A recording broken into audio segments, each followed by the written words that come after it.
नहमदुहु व नुसल्ली अला रसूलिहिल करीम अम्मा बाद फ़अऊज़ु बिल्लाहि मिनश्शैतानिर्रजीम। अस्सलामु अलैकुम, कैसे हैं आप सब? आई होप कि आप सब खैरियत से होंगे। आजकल बारिश का मौसम है और जगह जगह जो है बारिश की वजह से हादसात पेश आ रहे हैं। बारिश सिर्फ खुशबू, ठंडी हवा और सुकून का पैगाम नहीं लाती, बाज़ औक़ात ये मौसम साथ लाता है खामोश मौत का पैगाम।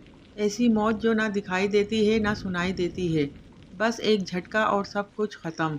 जुलाई और अगस्त के महीने जैसे ही आते हैं, हवा में नमी बढ़ती है, बारिश शुरू होती है और वो चीज़ें जो हम रोज़ाना इस्तेमाल करते हैं, पंखे, इस्त्रियाँ, मोटर, वॉशिंग मशीन, तारें, स्विच बोर्ड, अचानक जानलेवा बन जाती हैं।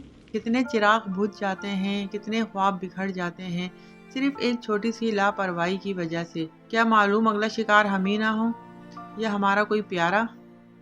आइए आज हम सीखेंगे वो एहतियाती तदाबीर जो ना सिर्फ हमें बल्कि हमारी नस्लों को भी बचा सकती हैं।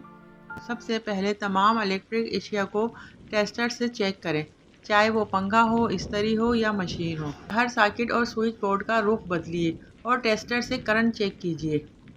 अगर किसी जगह नंगी या पुरानी तार हो तो फ़ौरन इस पर इंसुलेटेड टेप लपेटें। बारिश के दिनों में तमाम इलेक्ट्रॉनिक एशिया को खुश्क और महफूज मकाम पर रखें। बच्चों को अच्छी तरह से समझाएं कि गीला फर्श, नंगी तार या खंबे के करीब ना जाएं।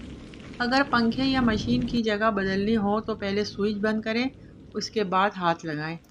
और सबसे अहम, अगर किसी को करंट लग भी जाए तो नंगे हाथ से कभी ना छुएं। खुश्क लकड़ी, मोटा कपड़ा या जूते का इस्तेमाल करें। याद रखें, कभी कभी ज़िंदगी और मौत के दरमियान सिर्फ एक फ़ैसला होता है, एहतियात का या लापरवाही का। और एक छोटी सी बेध्यानी किसी माँ से उसका बेटा, किसी बच्चे से उसका बाप छीन सकती है। क्या आप जानते हैं हर साल सिर्फ बरक़ी हादसात की वजह से कितनी कीमती जानें ज़ाया हो जाती हैं?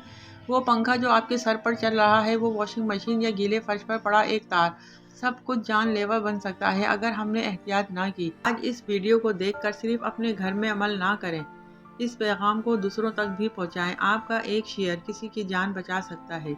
और याद रखिए, जिसने एक जान बचाई उसने पूरी इंसानियत को बचाया। अल्लाह ताला हम सब की हिफाजत फरमाए, आमीन।